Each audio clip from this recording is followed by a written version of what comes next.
En la clase de hoy vamos a seguir con los comandos de Bash. En este caso vamos a trabajar con archivos de texto. Veremos cómo crearlos, editarlos, mostrar su contenido en pantalla e incluso buscar patrones o coincidencias dentro de archivos de texto.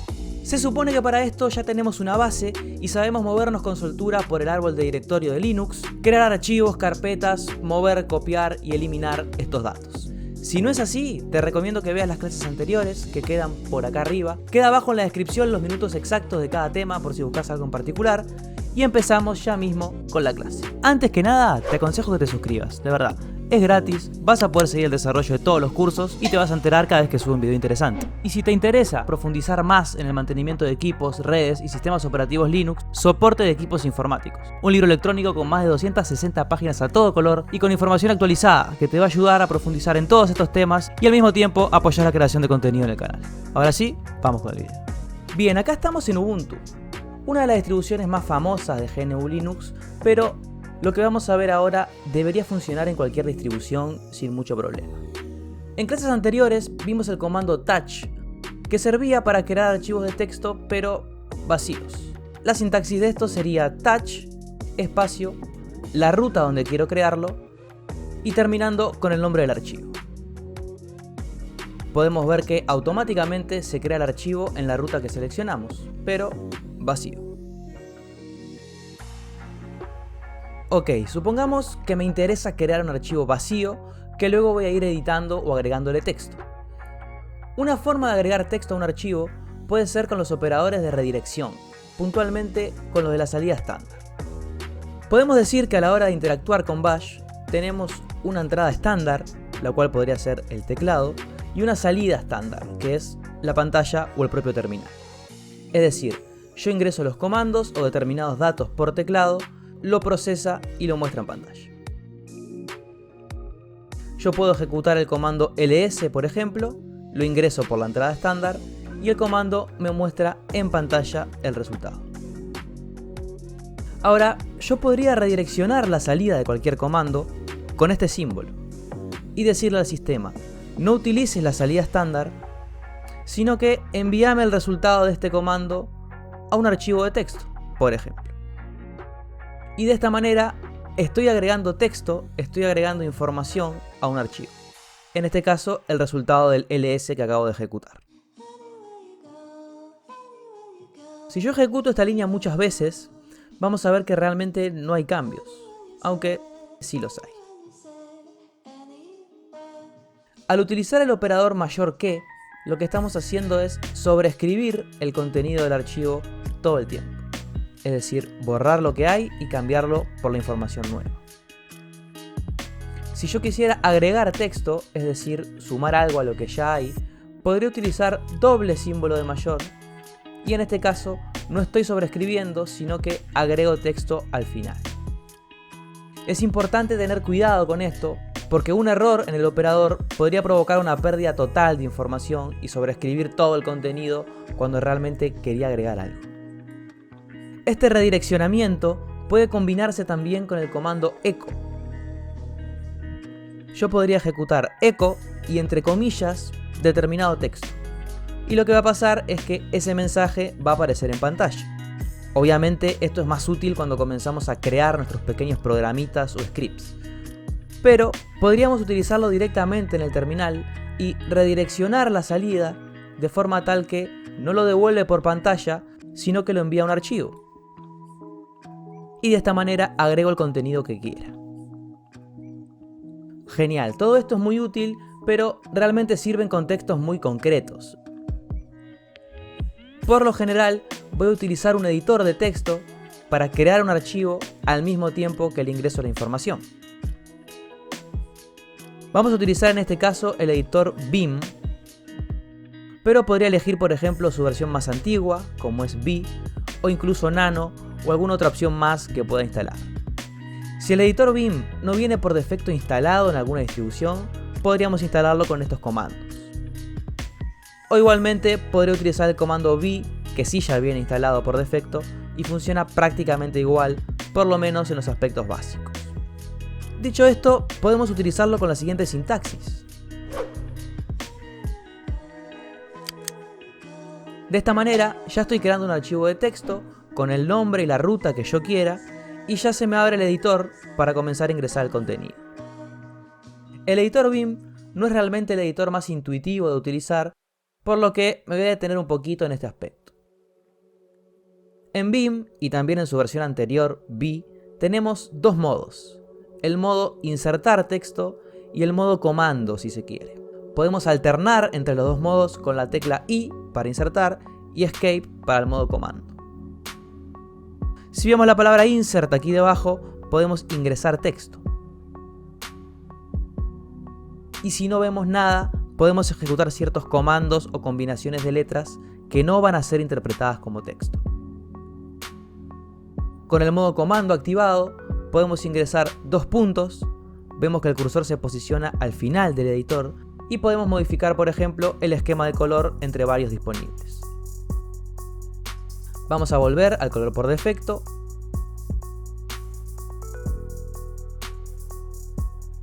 Dentro del modo comando presionamos dos puntos, WQ, y de esta manera guardamos el contenido del archivo y salimos del editor. Más cosas útiles dentro del editor Vim. Presionamos Escape para acceder al modo comandos. Me puedo parar en cualquier línea y presionar dos veces la letra C para cortarla y posteriormente con la letra P pegarla. Sigo presionando P y sigo pegando. Presiono I para acceder al modo de insertar texto. Escribo varias líneas. Vuelvo al modo comando. Me posiciono y presiono 4 y dos veces la letra Y. De esta manera copio 4 líneas, por ejemplo, comenzando a contar desde donde estoy parado. Me posiciono y las pego con la letra P. Tengo la posibilidad también de utilizar la combinación Control-V para poder seleccionar texto en bloque y posteriormente borrarlo con la combinación DD. Con esto tendríamos ya los macros básicos necesarios para manejarme con Vim.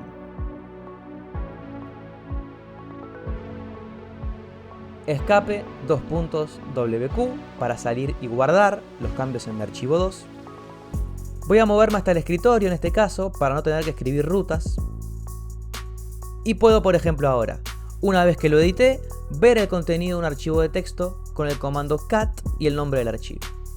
Con cat entonces puedo ver el contenido en el terminal, aunque sin la posibilidad de edición. Veo en pantalla el archivo 1, veo en pantalla el archivo 2 e incluso puedo concatenar ambos archivos de esta manera.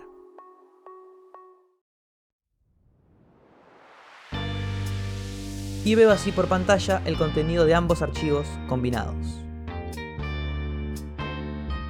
Genial. Voy a volver a utilizar el editor Vim, en este caso para revisar el contenido de un archivo de texto ya existente. En este caso es un archivo del sistema bastante importante para el manejo de usuarios y grupos que ya veremos en próximas clases. Podemos ver que contiene varias líneas de texto. Una vez veo su contenido, pulso Escape, Q para salir sin guardar de Vim, o podría también verlo en pantalla con Cat, como ya dijimos, sin posibilidades de edición. ¿Por qué muestro este archivo puntualmente? Porque podría ser un ejemplo de un archivo de texto con varias líneas, de las cuales me podría interesar extraer cierta información.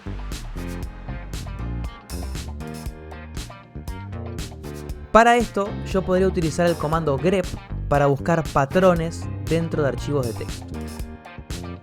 Ejecuto, por ejemplo, grep, espacio, la palabra que quiero buscar, espacio, el archivo de texto donde quiero buscar esa palabra. Y de esta manera obtengo todas las líneas del archivo que contienen esa cadena de caracteres. Esto es extremadamente útil para buscar información importante en archivos muy grandes, ya sean archivos del sistema, determinados logs, scripts, etc.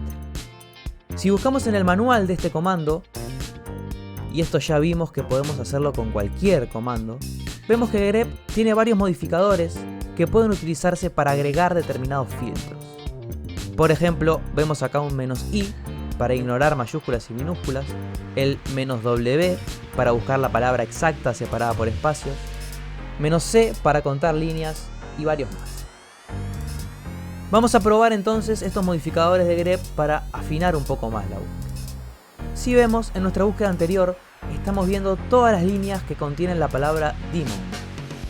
Pero si vemos el contenido total del archivo, vemos que hay una línea donde la palabra aparece pero empieza por mayúscula. Y nuestro comando grep no la mostró como una coincidencia. Si yo quiero que grep busque una secuencia de caracteres pero ignorando mayúsculas y minúsculas, puedo agregar el modificador "-i y de esta manera, por ejemplo, daemon con mayúscula ya aparece en el filtrado.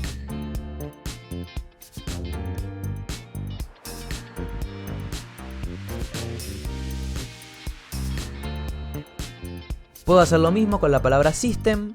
Veo que aparece varias veces en ese archivo, ya sea con mayúscula o minúscula, porque le agregué el "-i. Pero si vemos bien, aquí la palabra que me está encontrando es systemd. Es decir, no es exactamente lo que yo le pedí. Contiene system, pero no es una coincidencia exacta. Si yo quiero que la búsqueda sea solamente con la palabra exacta y no todo lo que contenga esa secuencia de caracteres, puedo agregar a mi búsqueda con grep el modificador "-w. Y ahora veo solamente las líneas donde aparece exactamente system. Y puedo agregarle incluso el "-i para además ignorar mayúsculas o minúsculas en la búsqueda. Es decir, puedo agregar varios modificadores al mismo tiempo. Imaginemos que yo quiero buscar en un archivo la coincidencia exacta, sin importar mayúsculas, de la palabra system. Pero no quiero verlo en pantalla, simplemente quiero saber cuántas líneas en todo mi archivo cumplen con esa condición. Puedo agregar el modificador "-c y de esta manera veo que 2 líneas contienen la palabra exacta system, ignorando mayúsculas y minúsculas. Cuidado que el "-c cuenta la cantidad de líneas que la contienen, no las veces que aparece la palabra. Si quiero además saber en qué número de línea aparece la coincidencia, puedo utilizar el modificador "-n y en este caso veo que daemon aparece en la 2, la 28, 29, 34 y el resto. Y para terminar, podemos crear una búsqueda con grep bastante potente si concatenamos varias condiciones. Por ejemplo, quiero que me muestre, ignorando mayúsculas, con las líneas numeradas, las veces que aparece daemon en este archivo. Y con el carácter pipe en bash, puedo concatenar varios comandos. Esto es, que la salida de un comando, o sea, el resultado que devuelva, sirva como entrada para un nuevo comando. Con esta idea puedo hacer que las líneas que devuelva esta búsqueda se utilicen para hacer una nueva búsqueda. Y buscar, por ejemplo, además, la palabra audio, sin importar cómo esté escrita. Esto me está devolviendo entonces las líneas que cumplen con ambas condiciones. Realmente se ejecuta el grep sobre el archivo y las líneas que encuentra como resultado las pasa por este otro grep con el pipe o barra vertical. Bueno, por hoy es todo. Ya sabemos cómo manejarnos con archivos de texto, crearlos, editarlos, realizar búsquedas. Sabemos también movernos por el árbol de directorios. Así que en breve podríamos estar prontos para comenzar a crear nuestros primeros programas o scripts en bash. Espero que el video haya sido útil y nos vemos en la próxima clase. Chao, chao.